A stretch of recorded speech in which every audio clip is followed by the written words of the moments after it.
जब हम बात करते हैं अंतर्राष्ट्रीय संबंधों की, तो आप किसके नजरिए से देख रहे हो? तो काफी सारे नजरिए हमारे पास, जिस प्रकार से हम अंतर्राष्ट्रीय संबंधों को देख सकते हैं, समझ सकते हैं। जैसे होता है ना कि भैया इस चीज को हम कैसे समझें, तो बोलते हैं भैया एक तरीका है उसका समझने का। तो ये हमारे पास अलग अलग तरीके हैं समझने के। जैसे कल मैंने एक धर्म का उदाहरण भी दिया था कि जो अलग अलग धर्म है आपके, हिंदुइज्म, इस्लाम, क्रिश्चियनिटी और अलग अलग जो धर्म है, क्या बात करते हैं? तो बात इसी प्रकार से करते हैं किस प्रकार से आपको मुक्ति पानी है, मोक्ष पाना है। आप हिंदुइज्म से पूछ लो, वो भी यही बोलेगा कि इस दुख भरे जीवन से कैसे मुक्ति पानी है, उसका रास्ता बताएगा। इस्लाम भी यही बताएगा, क्रिश्चियनिटी भी यही बताएगी। बस क्या है, उनके बताने के तरीके अलग अलग हैं। तो वो क्या है कि एक गोल तक पहुंचने के लिए, एक लक्ष्य तक, एक अंत तक पहुंचने के लिए हमें कौन सा रास्ता अपनाना चाहिए, कौन सा रास्ता सही है, वो सारे अलग अलग बस नजरिए हैं। वैसे क्या है, अंतरराष्ट्रीय संबंधों को समझने का हमारे पास अलग अलग दृष्टिकोण है। जैसे उदारवाद हो गया, इनका अपना दृष्टिकोण है अंतरराष्ट्रीय संबंधों को समझने का। यथार्थवाद का अपना अलग दृष्टिकोण है अंतरराष्ट्रीय संबंधों को समझने का। मार्क्सवाद का अलग दृष्टिकोण है। तो इस प्रकार से 5-6 दृष्टिकोण हमारे पास आ जाते हैं, काफी रोचक है, समझने योग्य है। तो हम इसको शुरू करते हैं। तो सबसे पहले जो हमारे पास दृष्टिकोण आ जाता है वो है आपका उदारवाद का दृष्टिकोण, लिबरलिज्म इन इंटरनेशनल रिलेशंस।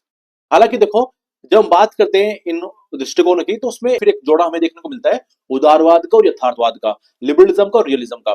जहां एक तरफ उदारवाद क्या कहता है हमको, उदारवाद एक होप दिखाता है, एक उम्मीद दिखाता है कि नहीं, अंतरराष्ट्रीय संबंध थोड़े अच्छे हो सकते हैं, युद्ध जो होते हैं उनको टाला जा सकता है, संबंधों को अच्छा बनाया जा सकता है, शांति स्थापित हो सकती है, खुशहाली आ सकती है। इस प्रकार की बातें उदारवाद कहता है। लेकिन यथार्थवाद क्या कहता है? तो यथार्थवाद की विचारधारा कहती है कि नहीं भैया, खुशहाली वगैरह कुछ नहीं होती, शांति वगैरह कुछ नहीं होती, युद्ध तो होकर रहेंगे। आप कितनी भी कोशिश कर लो, युद्ध तो होंगे ही, है ना। लड़ाई होंगी, लोग मरेंगे, देश टूटेंगे, देश बिखरेंगे, और लोग शक्ति की दौड़ में, देश शक्ति की दौड़ में भागते रहेंगे हमेशा से। आप कुछ नहीं कर सकते उनका। तो देखो, आपको दोनों एक दूसरे के विपरीत दृष्टिकोण देखने को मिल रहे हैं कि जहां एक तरफ उदारवाद बोलता है कि नहीं भैया, शांति संभव है, एक अच्छा जीवन संभव है, अंतरराष्ट्रीय संबंधों में सहयोग, शांति, परस्पर निर्भरता, ये सारी संभव हो सकती है, युद्ध को टाला जा सकता है। वहीं दूसरी तरफ जो यथार्थवादी कहता है नहीं भैया, युद्ध तो होकर रहेगा, कितना भी कोशिश कर लो, युद्ध होगा, लड़ाई होगी और संघर्ष होगा। तो ये दोनों हमको एक दूसरे के विपरीत देखने को मिलते हैं। तो हम शुरू करते हैं अपनी उदारवाद को। तो स्टूडेंट्स, क्या होता है कि जब हम किसी भी चीज की शुरुआत करते हैं, तो क्या होता है कि जब कोई भी रिश्ता शुरू होता है, मान लीजिए जब किसी की शादी होती है या फिर शादी से पहले रिश्ता होता है, तो काफी उसके अंदर काफी उमंग रहती है, काफी उत्साह रहता है कि अब आगे वाला जीवन काफी अच्छा होगा, मैं काफी अच्छे से जीऊंगा, जो मेरा पार्टनर होगा फिर पार्टनर होगी, उसका काफी अच्छे से व्यवहार होगा, सब कुछ अच्छा अच्छा चलेगा, अब जीवन में सब कुछ अच्छा अच्छा होगा। जब हम कहीं पर एडमिशन लेते हैं, तब तब भी हम यही सोचते हैं कि ठीक है, अब हम इस क्लास में हमने एडमिशन ले लिया है, एमए में, बीए में हम आ चुके हैं, अब हम अच्छे से पढ़ेंगे। हम कोई जॉब लेते हैं, कोई नई कार खरीदते हैं, तो क्या होता है, हमारी अच्छी अच्छी उम्मीदें होती हैं, हम अच्छा अच्छा सोचते हैं कि ये कार को भी मैं कभी स्क्रैच नहीं लगने दूंगा, काफी अच्छे से चलाऊंगा। हम थोड़े आदर्शवादी हो जाते हैं, काफी अच्छी अच्छी सोच रखना शुरू कर देते हैं, जो नकारात्मकता है उसको काफी दूर रखते हैं। तो ऐसे क्या होता है, ऐसे होता है अंतरराष्ट्रीय संबंधों में भी। हम जानते हैं, हमने कल भी पढ़ा कि अंतरराष्ट्रीय संबंध जो है आपके, उनकी शुरुआत कब होती है, आपके विषय के रूप में 1919 में होती है, यूनिवर्सिटी ऑफ वेल्स में। तो जब देखो हमने अंतरराष्ट्रीय संबंध को एक विषय के रूप में स्थापित किया, तो निस्संदेह ही एक स्वाभाविक सी बात है कि जो उस समय विचारक थे, उस समय जो लोग थे, वो सोचते थे कि अब हम कोई युद्ध नहीं होने देंगे, अब शांति शांति होगी, सब कुछ अच्छा चलेगा, हम ये कर देंगे, वो कर देंगे। तो ऐसी ऐसी बातें होने लगी। बस उसी का उपज है आपका उदारवाद। यहाँ पर क्या है, जहां पर कुछ मुख्य अवधारणाएं रखी गई, कुछ धारणाएं रखी गई, जिनको माना गया कि हाँ चलो ऐसी चीजें होती हैं और इस प्रकार से शांति स्थापित हमारे यहाँ पर हो सकती है। पहला क्या है, human nature is essentially good and rational, कि मानव स्वभाव मूलतः क्या होता है, अच्छा होता है, तार्किक होता है। अब देखो, जब इस प्रकार की बातें करें तो हम क्या दर्शाना चाहते हैं कि अच्छे व्यक्ति लड़ते नहीं है, जिन लोगों में दिमाग होता है वो फालतू के युद्ध में इन्वॉल्व नहीं होते हैं, फालतू के युद्ध नहीं करते हैं। दूसरा क्या है कि व्यक्ति जो है वो सहयोग दिखा सकता है, व्यक्ति सहयोग करता है, वो शांति से बैठता है, शांति से बात करता है, अपने हितों के आधार पर। ये कुछ ऐसा है कि मान लीजिए कोई दो देश हैं, उनको पता है कि मान लीजिए ये अमेरिका है, ये इंडिया है। तो इंडिया को पता है कि हाँ, हम अमेरिका से काफी सारा सामान लेते हैं, और अमेरिका को भी पता है कि हाँ, इंडिया से हम काफी सारा सामान लेते हैं। तो अब इंडिया का हित क्या है कि भैया अमेरिका के साथ शांति बनी रहे। क्यों? क्योंकि अमेरिका के साथ अगर शांति बनी रहेगी, सहयोगपूर्ण वातावरण बना रहेगा, तभी तो व्यापार हो पाएगा। अगर लड़ाई होगी तो फिर तो व्यापार नहीं हो पाएगा। इंडिया चाहेगा कि अमेरिका के साथ शांति बनी रहे। वैसे क्या है, अमेरिका को भी काफी सारी चीजें लेनी पड़ती है भारत से, तो वो भी चाहेगा कि हाँ, भारत के साथ शांति बनी रहे। तो वही ये स्टेटमेंट कह रही है कि जो व्यक्ति होता है, जो राज्य होता है, वो क्या करता है, अपने हितों के आधार पर शांति चाहता है। तीसरी बात, कॉन्फ्लिक्ट इज नॉट इनएविटेबल, संघर्ष क्या है, अपरिहार्य, या फिर हम कह सकते हैं कि अनहोनी, कि वो अनहोनी नहीं है, कि वो होकर ही रहेगी। हम युद्ध को टाल सकते हैं, युद्ध को हम खत्म कर सकते हैं, किसके आधार पर, तर्क के आधार पर, संस्थाओं के आधार पर। हम तर्क इस्तेमाल करके युद्ध को टाल सकते हैं, संस्थाएं बनाकर, जैसे यूनाइटेड नेशन जैसी संस्थाएं बनाकर युद्ध को टाला जा सकता है। दूसरा, फिर चौथा आपका आधुनिकरण, मॉडर्नाइजेशन। ये कहते हैं कि जैसे जैसे आधुनिकरण आता चला जा रहा है, वैसे वैसे क्या है कि व्यक्ति जो है ज्यादा साइंटिफिक हो रहा है, वैज्ञानिक हो रहा है, आर्थिक दृष्टिकोण से देख रहा है, राजनीतिक दृष्टिकोण आगे रख रहा है, सहयोग दिखा रहा है, किसी प्रकार से लड़ाई से दूर भाग रहा है, इस प्रकार की बातें करते हैं। फिर प्रोग्रेस इज पॉसिबल, कि प्रगति संभव है, भौतिक, राजनीतिक, आर्थिक, सामाजिक, इस प्रकार से हम प्रगति कर सकते हैं। और प्रगति कब होती है, जब युद्ध नहीं होते हैं। तो प्रगति करने के लिए इंसान जो है युद्ध नहीं करेगा। तो इस प्रकार की बातें लेकर चल रहे हैं। अब देखो, अधिकतर जो बातें आपको देखने को मिल रही है यहाँ पर, किन लोगों के बीच में देखने को मिल रही है, या आपको व्यक्ति की बात यहाँ पर देखने को मिल रही है। तो बस यहीं से इनकी अवधारणा शुरू होती है। ये कहते हैं कि मानव स्वभाव मूलतः काफी अच्छा होता है, तार्किक होता है, और राज्य को मानव ही चलाते हैं। तो जैसा व्यवहार व्यक्ति करता है, जैसा मानव स्वभाव होता है, वैसे राज्य का स्वभाव होता है। मानव स्वभाव काफी तार्किक होता है, अच्छा होता है, वो शांति चाहता है, उसी प्रकार से राज्य भी शांति चाहता है, अच्छा होता है और तार्किक होता है। यहां से इनकी बात शुरुआत होती है। अब देखो, ये आदर्श वाली बातें तो हुई आपकी कि हम युद्ध नहीं होने देंगे, युद्ध नहीं होगा, क्योंकि वर्ल्ड वॉर 1 खत्म हो चुकी है। वर्ल्ड वॉर 1 खत्म हुई है, काफी सदमा लगा कि इतना ज्यादा अधिकतर नुकसान हमने कैसे कर दिया, इतने लाखों करोड़ों लोग हमने कैसे मार दिए। तो उसके पश्चाताप के रूप में इस प्रकार की बातें उभर कर आती है। जैसे होता है ना कि अगर आपसे आपकी कोई चीज गुम हो जाती है, तो आपके मन में एक बेचैनी छा जाती है कि यार कैसे गुम हो गई, आगे से मैं कोई चीज गुम होने नहीं दूंगा। आपके अंदर पश्चाताप की भावना होती है, आप काफी दिन तक ध्यान भी रखते हो चीजों का। तो क्या आपके अंदर पश्चाताप है, एक आदर्शवाद की भावना पनप जाती है थोड़े समय के लिए, लेकिन फिर क्या होता है, कुछ समय बाद आपका फिर वापस से ढीला नजरिया देखने को मिल जाता है। और वो यहाँ पर आपको देखने को मिलता है कि बाद में फिर युद्ध वगैरह हो जाते हैं। खैर, वो अलग दृष्टिकोण है, लेकिन यहाँ पर जो दृष्टिकोण की हम बात कर रहे हैं, वो मानव स्वभाव को अच्छा कहता है और राज्य की अच्छी प्रवृत्ति को दर्शाता है। मैंने आपको अभी 1919 के बाद की बात बताई है, लेकिन ये क्वेश्चन आता है कि सर, क्या 1919 से पहले उदारवाद जैसा कुछ नहीं था अंतरराष्ट्रीय संबंधों में, या फिर उदारवाद जैसी हमने कोई कल्पना की ही नहीं थी? तो देखो, ऐसा नहीं है। ये बात बिल्कुल सच है कि 1919 के बाद हमने एक विषय के रूप में अंतरराष्ट्रीय संबंधों को स्थापित किया, और हमने विचारधाराओं को, संबंधों को, सिद्धांतों को पढ़ना शुरू किया। लेकिन ऐसा नहीं कि उससे पहले हम कुछ जानते नहीं थे, उदारवाद के बारे में जानते थे। याद कीजिए जॉन लॉक को, जो कि 1600 के बाद आते हैं और कहते हैं कि उदारवाद होना चाहिए, उदारवाद की नींव रखते हैं, संविधानवाद की नींव रखते हैं, संविधानवाद के जनक कहलाए जाते हैं। तो काफी पहले हो गए, 1919 से पहले काफी हो गए।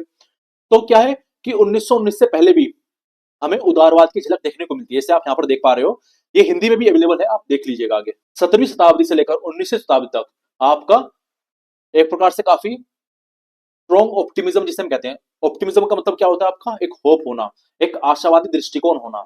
इस समय क्या था कि उस समय जॉन लॉक आए थे, जैसे आप लिख रहा है, जॉन लॉक थे, बेंथम थे, कांट थे, इमैनुअल कांट। तो ये सब उदारवादी बातें कर रहे थे कि राज्य को कम से कम हस्तक्षेप करना चाहिए, व्यक्ति का जीवन अच्छा होना चाहिए, व्यक्ति को स्वतंत्रता मिलनी चाहिए, मनुष्य तार्किक होता है, वो जानता है सही गलत क्या है। इस प्रकार की बातें हमें देखने को मिलती है। फिर वर्ल्ड वॉर 1 के बाद, 1920 के बाद, जिस समय की हम बात कर रहे हैं, आपका विषय के रूप में स्थापित होता है अंतरराष्ट्रीय संबंध। तो यूटोपियन लिबरलिज्म, मतलब यूटोपियन का मतलब होता है आपका ऐसा आदर्शवाद जो कि कभी संभव ही नहीं हो सकता, कल्पना में संभव है। यूटोपिया का मतलब ये होता है ऐसा उदारवाद, ये मानकर चलते जो कि कल्पनाओं में होता है, यथार्थ में कभी संभव हो ही नहीं सकता। अब ऐसा उदारवाद क्या हो सकता है कि युद्ध अभी कभी होगा ही नहीं, युद्ध कभी होगा ही नहीं आगे जाकर, लेकिन युद्ध तो होते रहते हैं। तो ये आदर्शवाद की तरफ हम चले गए। वर्ल्ड वॉर 2 के बाद हम, आदर्शवाद चला गया लेकिन उदारवाद रह गया। अब देखो, आदर्शवाद उदारवाद में अंतर क्या है। आदर्शवाद मानता है कि मानव स्वभाव अच्छा है, तार्किक है, और युद्ध कभी होगा नहीं, राइट। लेकिन उदारवाद कहता है कि देखो, मानव स्वभाव अच्छा है, हम मानते हैं, तार्किक भी हम मानते हैं, और इस आधार पर वो अच्छे निर्णय लेगा, शांति चाहेगा, इसलिए युद्ध को रोकेगा, कम से कम युद्ध होंगे। इस प्रकार की बातें तो समझ रहे हो, युद्ध नहीं होंगे और कम से कम युद्ध होंगे, ऐसी बातें यहां पर होती हैं।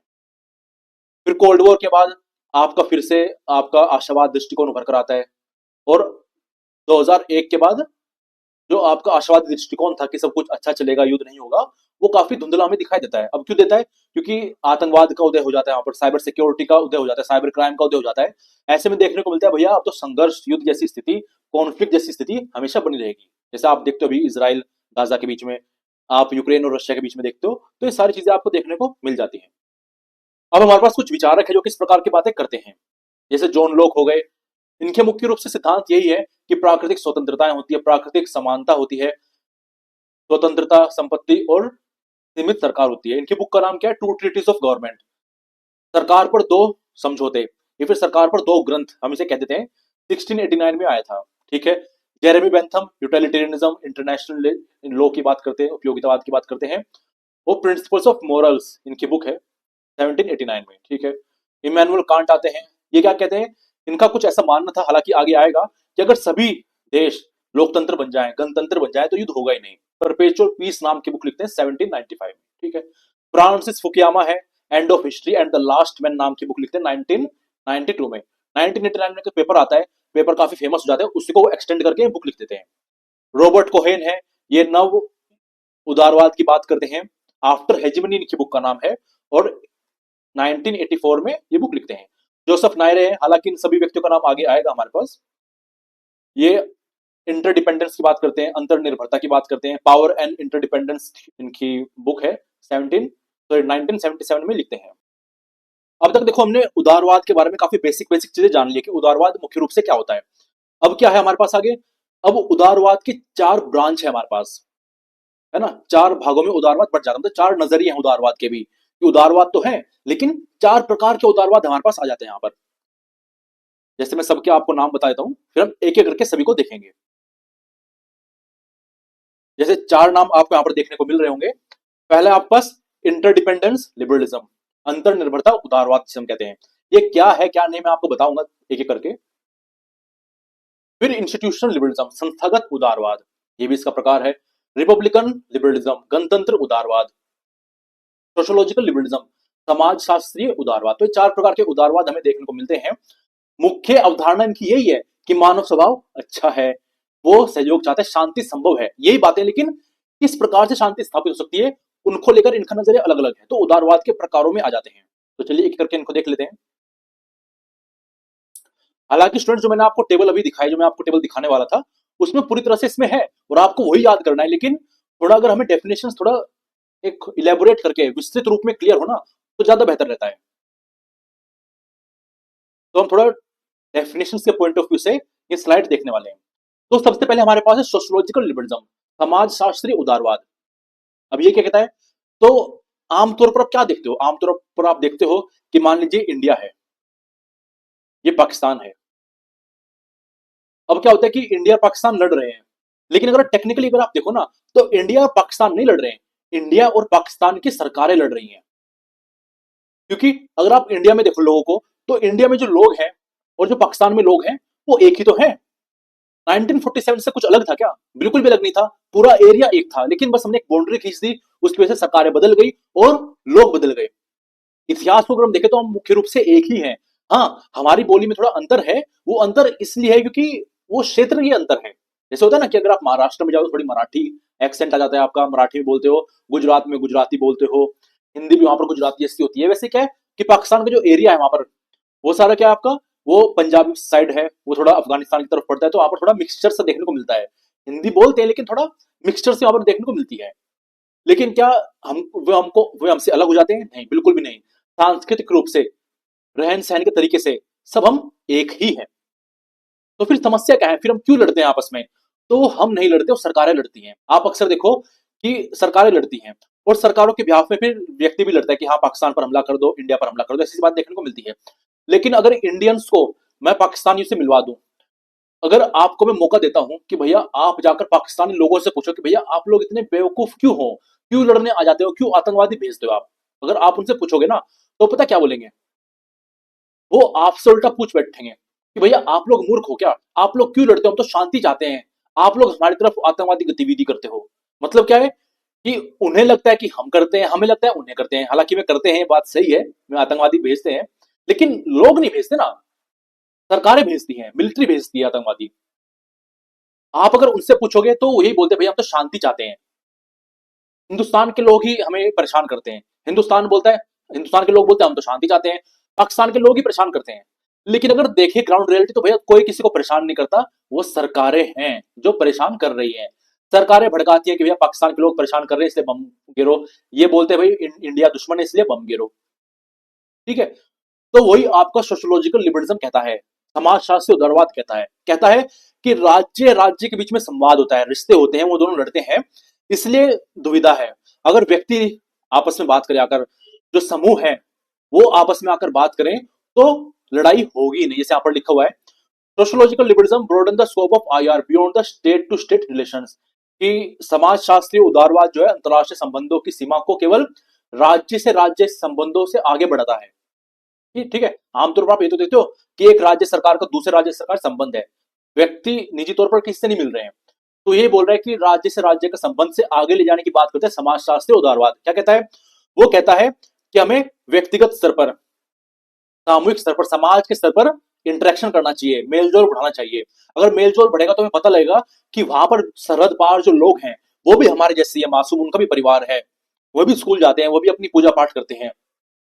फिर तो कौन लड़वाता है? तो सरकारें लड़वाती है। यही आपका समाजशास्त्र उदारवाद है, जो कहता है कि राज्य को अगर हम पीछे हटा दें और लोग लोग से जाकर मिले दूसरे देशों के, तो उन्हें रियलाइज होगा कि हम सब एक ही तो हैं, युद्ध तो हम कोई सभी नहीं चाहते हैं, सब शांति चाहते हैं। तो ही आपका समाजशास्त्री उदारवाद कहता भी है। अब दूसरा आपका क्या है? दूसरा आपका इंटरडिपेंडेंस लिबरलिज्म, परस्पर निर्भरता उदारवाद। अब ये क्या है?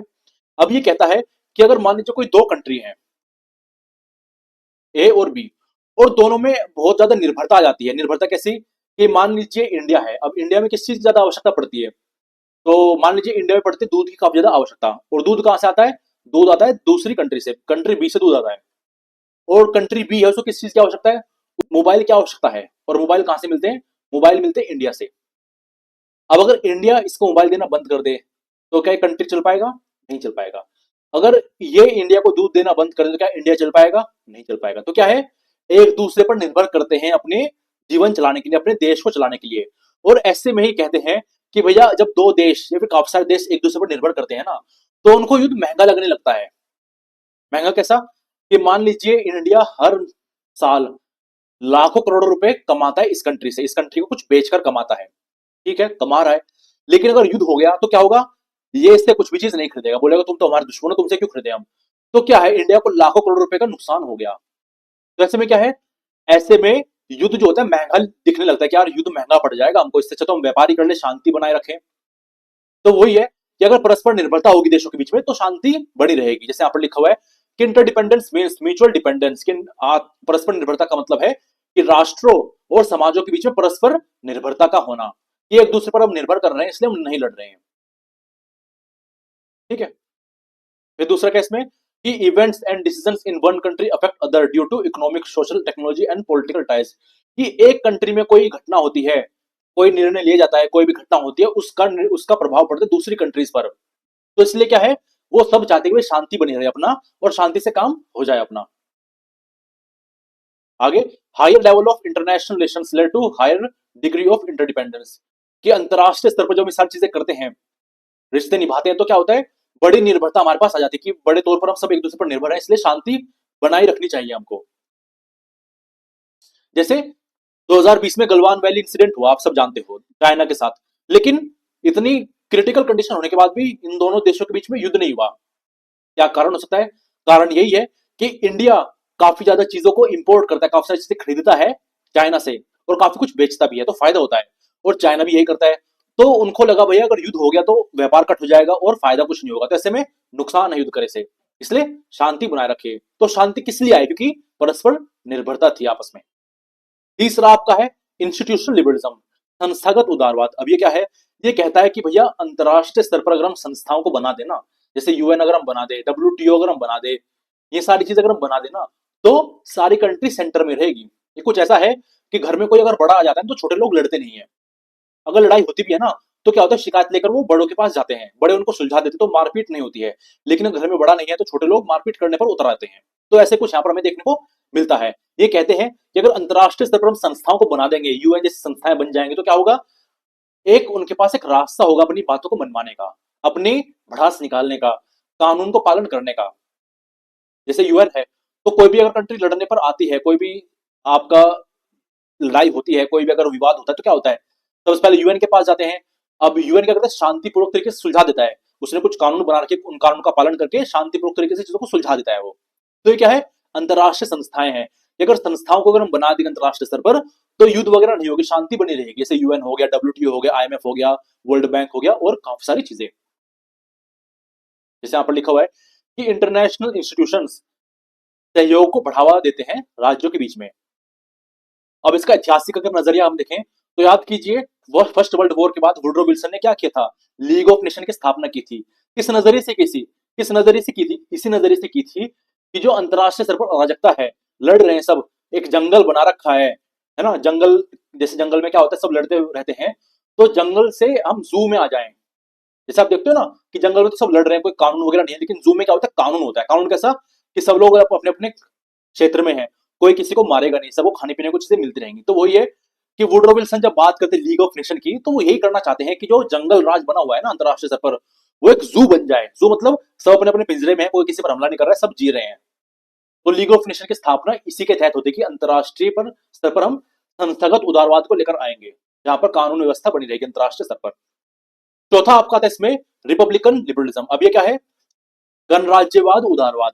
ये कहता है कि लोकतंत्र जो होता है ना, लोकतंत्र में क्या होता है, जनता का शासन होता है, और जनता के शासन का मतलब कि जनता जो कहेगी नेता वही करेगा, ये तो होता है मतलब।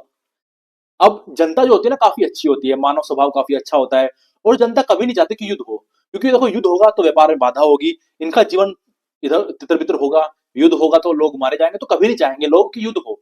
तो तात्पर्य इनका कहने का ये कि लोकतंत्र कभी भी युद्ध नहीं करता, क्योंकि उसमें लोगों की आत्मशक्ति होती है।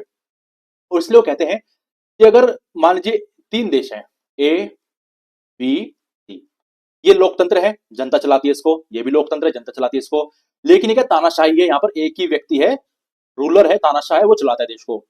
तो ऐसे में क्या है कि ये दोनों कभी युद्ध नहीं करेंगे, क्यों, क्योंकि यहाँ पर भी लोग हैं, यहाँ पर भी लोग हैं, लेकिन यहाँ पर लोग नहीं चला रहे, यहाँ पर क्या एक तानाशाह बैठा हुआ है, धन के आदि बैठा हुआ है, तो कभी भी युद्ध कर देगा।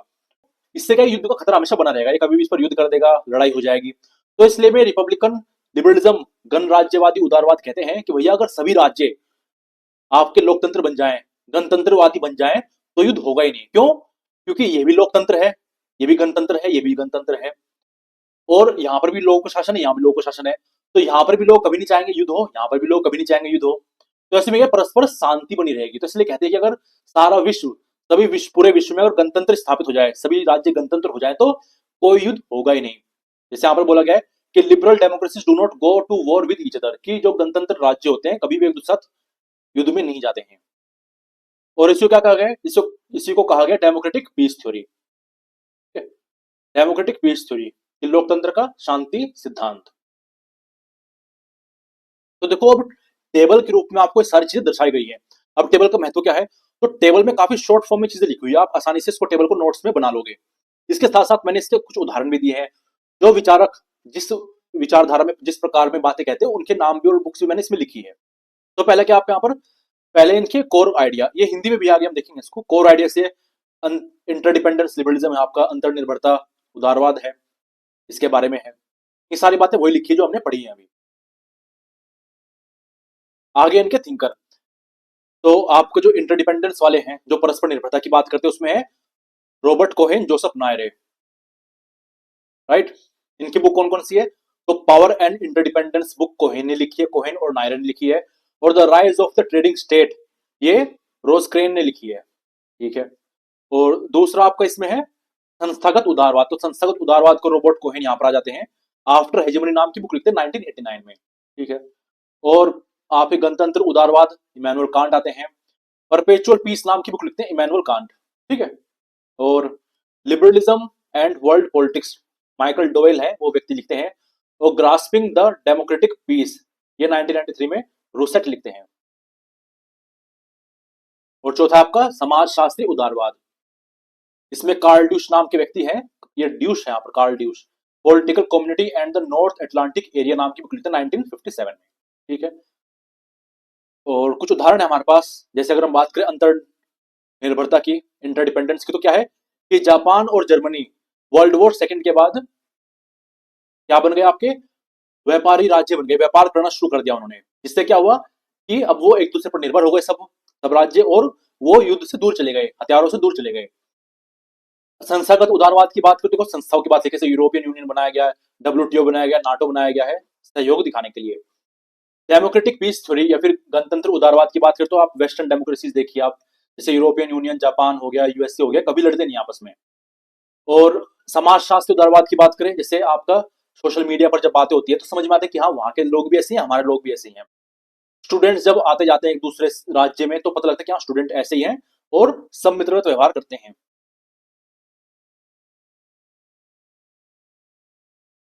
राइट। और कुछ आलोचना यहाँ पर दी गई है। आलोचना कैसी कि अंतरनिर्भरता उदारवाद, आप सही कह रहे हो कि अंतरनिर्भरता उदारवाद, उदारवाद में क्या होता है कि जब परस्पर निर्भरता आ जाती है तो युद्ध नहीं होता। युद्ध मतलब युद्ध को टाला जा सकता है, लेकिन आप ये नहीं कह सकते कि युद्ध खत्म हो जाएंगे, बिल्कुल युद्ध होगा ही नहीं।